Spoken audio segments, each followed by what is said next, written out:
Bonsoir, bienvenue sur mon premier direct.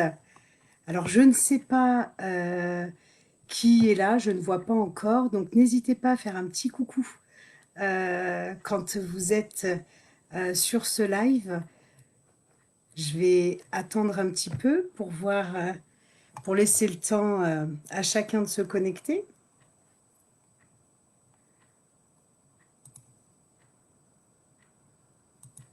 Mais n'hésitez pas à me faire signe quand vous arrivez.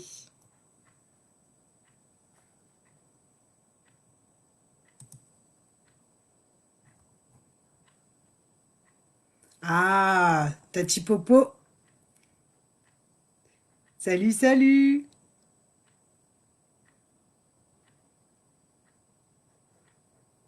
On va attendre quelques petites minutes. Je vois qu'il y a quelques participants qui arrivent. N'hésitez pas à faire des petits coucous.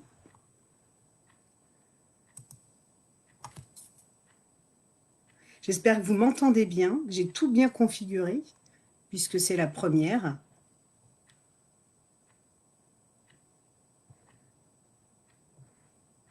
Super.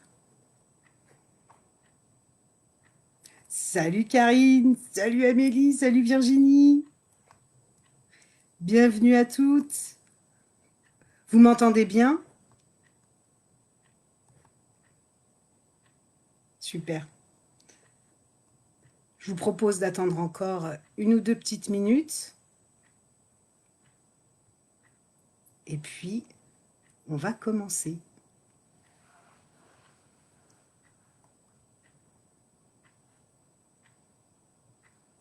On t'entend super bien, mais oui.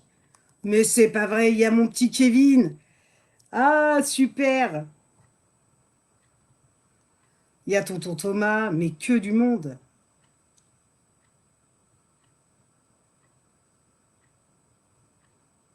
Ça fait plaisir en tout cas.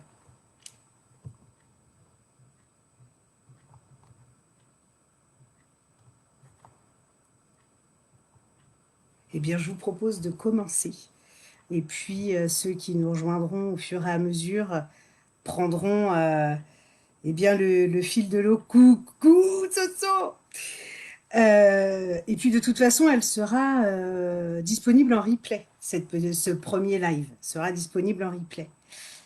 Alors, pourquoi ce live? Comme vous l'avez vu, en fait, je veux juste vous partager un pur moment d'amour avant ces fêtes de fin d'année, dans le contexte actuel qui est un peu compliqué.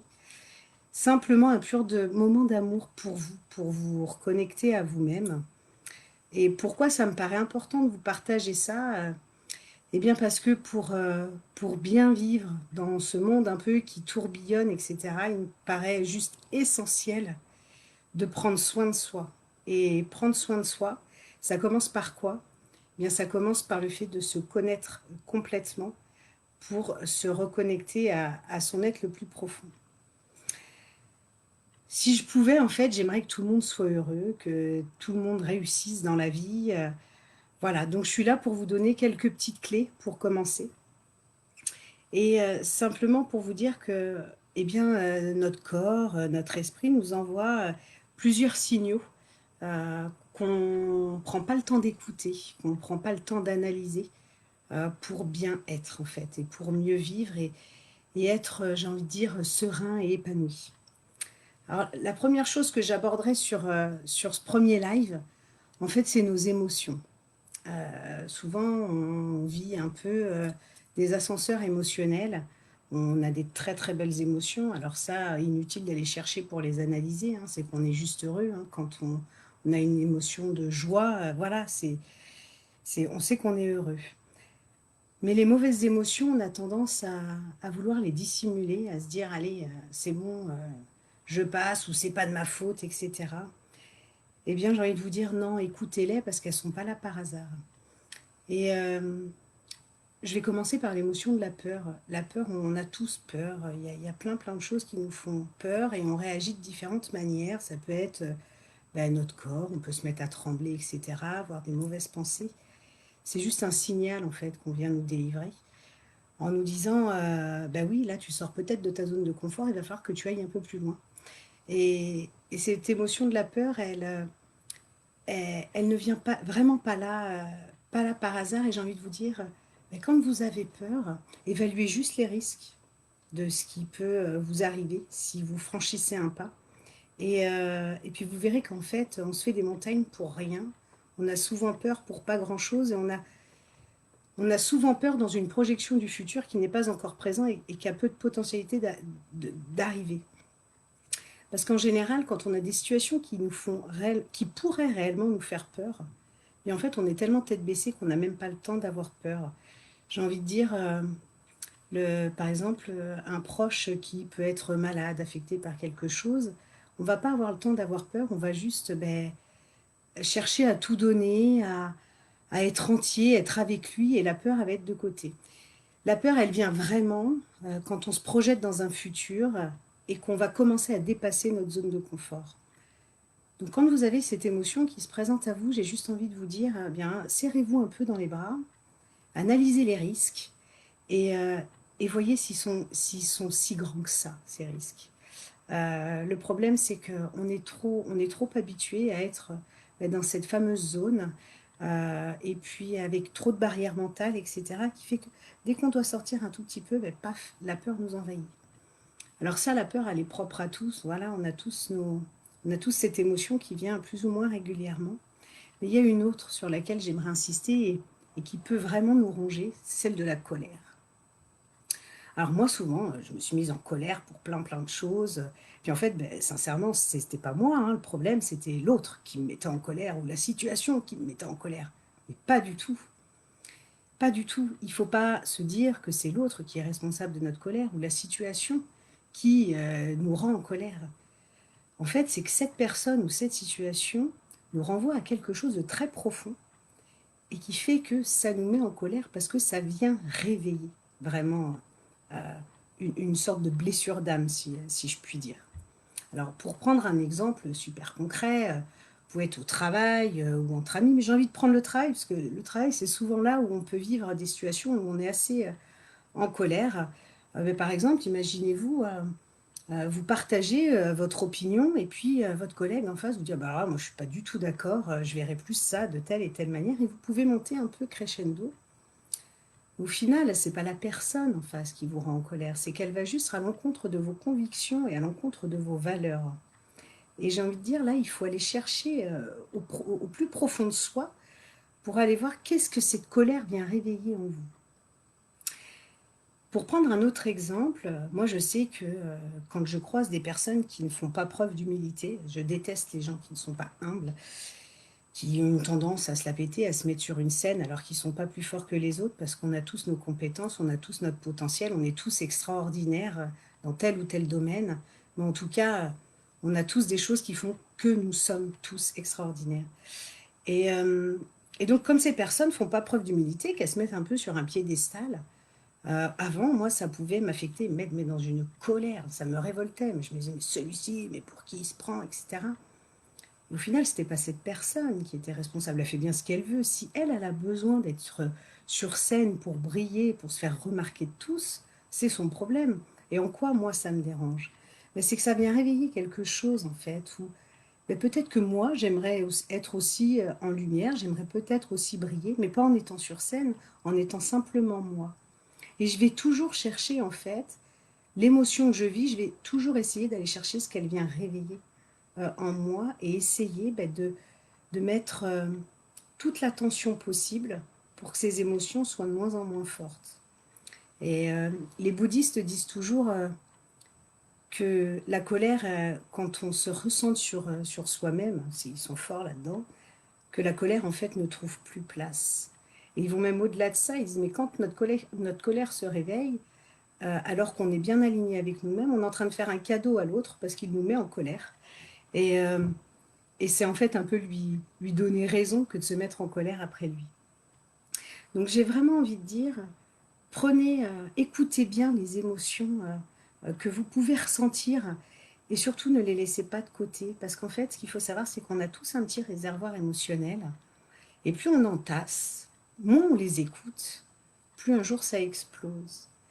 Donc il faut surtout pas les refouler, il faut surtout les accueillir et les écouter et se dire: «Tiens, si cette émotion-là que je suis en train de vivre de manière assez intense, si elle était porteuse d'un message, qu'est-ce qu'elle viendrait me délivrer?»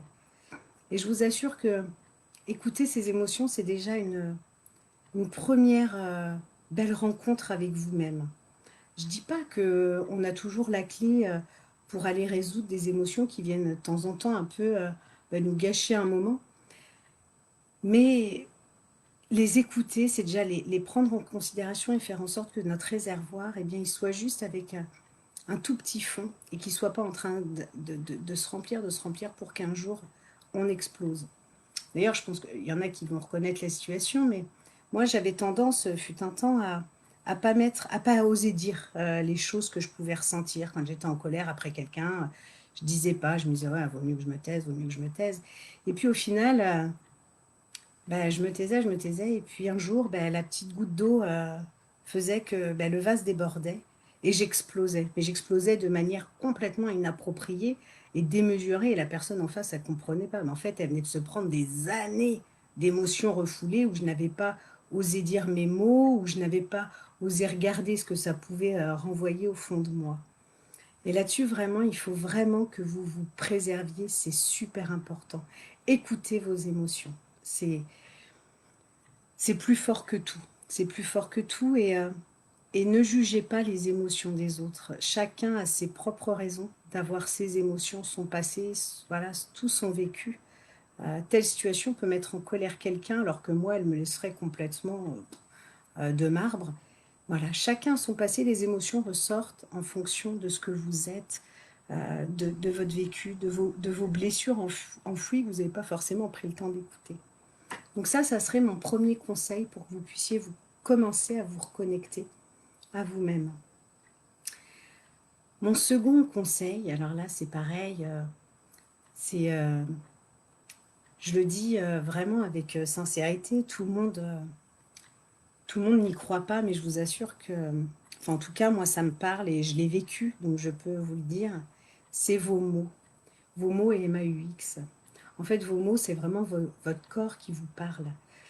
Quand vous avez mal quelque part ou quand vous vous blessez, ce n'est pas par hasard. Alors, je vais faire aussi un clin d'œil, ça peut être lié à un chat qui nous fait tomber dans les escaliers, mais si on se fait mal à tel ou tel endroit, c'est que ça renvoie à une partie plus faible de nous. Euh, les mots sont importants, d'ailleurs on dit le mal a dit, ils viennent exprimer quelque chose. Et même parfois à travers nos paroles, vous verrez que il y a des choses qui ne sont pas anodines. Enfin, je prends un exemple pour moi. Bon, moi, j'ai les intestins qui peuvent être fragiles. Mais quand j'ai quelque chose qui me travaille, mais je vais dire, ça me prend les tripes, quoi. Et puis, ben, quelqu'un qui va être un peu plus migraineux, lui, quand une situation le chagrine un peu plus, ça va être, ben, ça me prend la tête. Un autre, ça va être, j'en ai plein le dos. Et sincèrement, si vous regardez bien votre expression favorite, si vous dites j'en ai plein le dos, vous aurez plus tendance à avoir mal au dos que mal à la tête. Tout ça pour dire que plus vos mots prennent de place dans votre corps, plus on vient vous donner un signal d'alerte. C'est, j'ai été pendant plusieurs années où j'avais mal au cervical. C'était mon lit, hein. C'est évident, c'était mon lit, c'était mon oreiller. Donc j'ai changé de matelas, j'ai changé d'oreiller. J'avais toujours mal au cervical, mais bon, c'est normal. Enfin, il fallait le temps que ça se remette. J'avais mal à la cheville, hein. J'ai passé toutes les radios du monde, j'avais rien. Mais si, j'avais quelque chose, parce que moi, j'étais chirurgienne. Voilà, donc je savais que j'avais quelque chose, mais eux n'arrivaient pas à lire les radios. J'avais mal sous le bras, hein, voilà, donc je me disais, oh là là, j'ai quelque chose, il faut que j'aille passer des examens, etc. Enfin bon, j'ai tourné, j'ai viré, hein. Il n'y a jamais rien eu comme problème.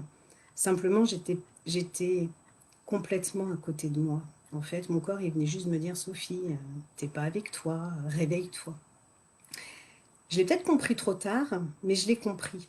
C'est pour ça que je veux vraiment insister sur le fait que les mots représentent vraiment euh, ce que votre corps veut vous signaler.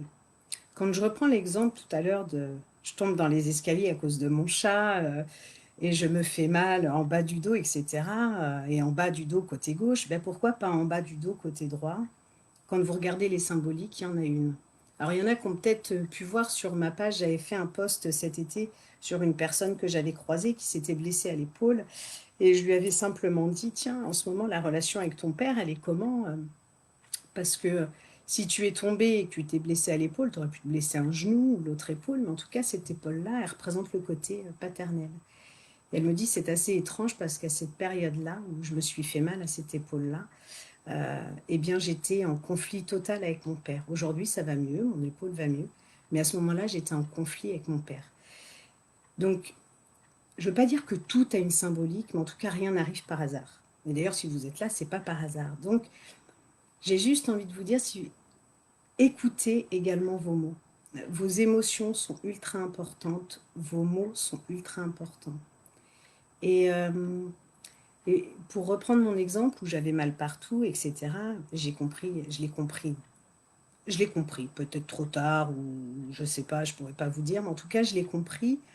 Et depuis que je m'écoute davantage, que j'arrive à être davantage connectée à moi-même, et bizarrement, je n'ai plus mal. Alors ça m'arrive, hein. L'autre jour, j'avais mal à l'œil et tout. Je savais hein, pourquoi j'avais mal à l'œil. Alors au début, je pensais que c'était le maquillage que ma sœur vend qui est de top qualité, mais pas du tout. Non, non, j'avais des problèmes, je pense, à regarder la réalité en face sur certains aspects.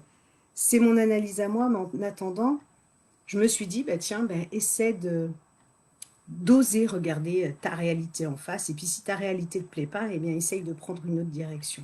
Mon œil va mieux. C'est que le maquillage, entre-temps, je pense, ça fait son effet, il est de meilleure qualité, j'en sais rien. Enfin, voilà. Enfin, tout ça pour vous dire que les mots représentent quelque chose et qu'il faut écouter son corps. Vos émotions, vos mots. Et il y a autre chose. Et ça, en fait, je l'ai compris bien avant les émotions et les mots, mais je l'avais mis de côté parce que pour moi, mes émotions venaient trop me gâcher ma vie à certains moments, les mots aussi. Et, euh, et j'ai pris conscience de ça, alors bien avant, mais ça a pris son sens après, bizarrement. C'est les valeurs auxquelles vous êtes attachés. Moi, j'ai des valeurs, comme tout le monde, on a des valeurs auxquelles on est profondément attaché. Et si notre quotidien, que ce soit au travail ou à la maison, on va à l'inverse de ces valeurs, il est évident qu'à un moment donné, toutes nos émotions vont prendre des proportions qui ne devraient pas. On va commencer à avoir des mots, etc. Réfléchissez vraiment ce sur quoi vous vous basez pour être toujours en parfaite harmonie avec vous. Il y en a, ça va être la joie, d'autres, ça va être le calme, etc. Mais essayez de vous concentrer sur deux, trois valeurs qui vous tiennent profondément à cœur. Et alors, vous pouvez le faire dès ce soir ou dès demain matin. Et en fin de journée, faites un petit bilan en vous disant, ben voilà, sur mes trois valeurs, comment j'ai pu les vivre aujourd'hui. Alors si on prend par exemple, moi je suis extrêmement attachée à l'humilité, comme vous avez pu le comprendre, eh bien le soir, essayez de vous faire un petit bilan pour que ça s'ancre. Hein. Je ne dis pas qu'il faut le faire tout le temps. Moi aujourd'hui, je le fais vraiment de moins en moins ou à l'occasion. Mais en fin de journée, dites-vous, mais mes valeurs, je les ai incarnées comment aujourd'hui? Est-ce que je suis vraiment restée vraiment en adéquation avec ce que je suis profondément? Parce que si vous prenez un chemin inverse de ce que vous pensez et ce que vous voulez être profondément, vous allez vous faire rattraper autant par vos émotions que par vos mots. Donc prenez soin de vous, à vous concentrer vraiment sur les valeurs qui vous semblent plus qu'essentielles. C'est super important, enfin vraiment. Alors parfois on peut me dire oui, enfin bon, moi mes valeurs, sincèrement au travail je m'y retrouve pas, etc.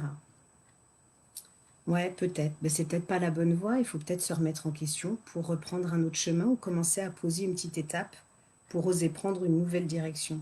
Mais il serait quand même dommage de passer la plupart de sa vie et de son existence à se dire ouais, j'ai un travail qui peut être confortable, j'ai les bonnes conditions, mais je vais complètement à l'inverse de moi-même. Vraiment, enfin, nos vies, elles méritent toutes d'être pleinement réussies. C'est super important.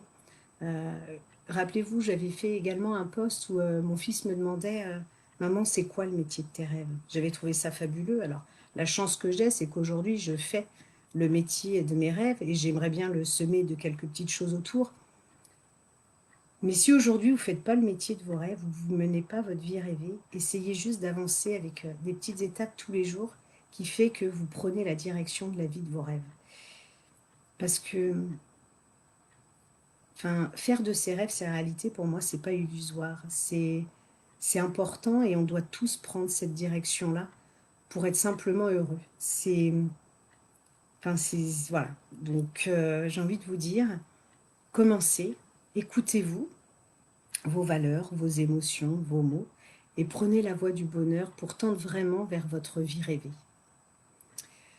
Je vois, ah, il y a ma petite Eléo, j'avais pas vu, elle dit tellement vrai. Eh oui, Eléo, mais vraiment, commencez, suivez vos rêves. Je vais prendre l'exemple d'une connaissance, enfin d'une copine, qui a osé quitter une société, l'entreprise aujourd'hui dans laquelle je suis, où il y a des super belles conditions de travail, on est bien d'accord, mais elle n'allait plus du tout dans la direction de ce qu'elle était réellement. C'est-à-dire, elle faisait un métier, et ses valeurs n'étaient pas là, et puis elle s'ennuyait, et puis ça la rendait aigrie, ses émotions prenaient elle dessus, puisqu'elle n'était pas en phase avec elle-même.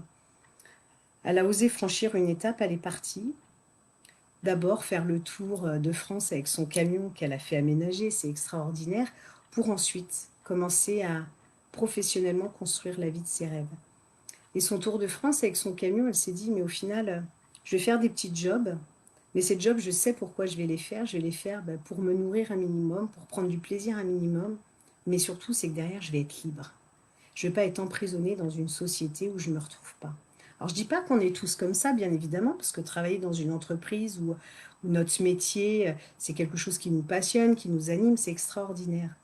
Mais à un moment donné, il faut juste se dire, si là, c'est plus pour moi, que je vais à l'encontre de mes valeurs, il faut que j'aille commencer demain à poser une toute petite pierre pour avancer tout doucement vers la vie que je souhaite. Et si j'avais une baguette magique, je crois que je vous ferais tous avancer pas à pas vers votre vie rêvée, parce que je pense qu'on est tous dignes de d'avoir la vie de nos rêves, sincèrement.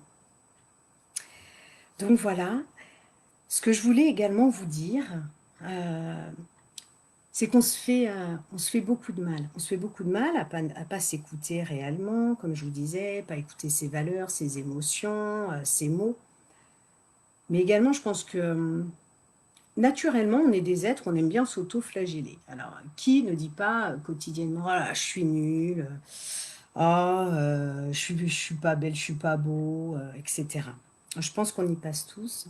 Moi, j'ai juste envie de vous lancer un défi aujourd'hui en vous disant, le je suis, vous n'avez pas le droit d'y mettre un adjectif qui n'est pas bon, qui est négatif.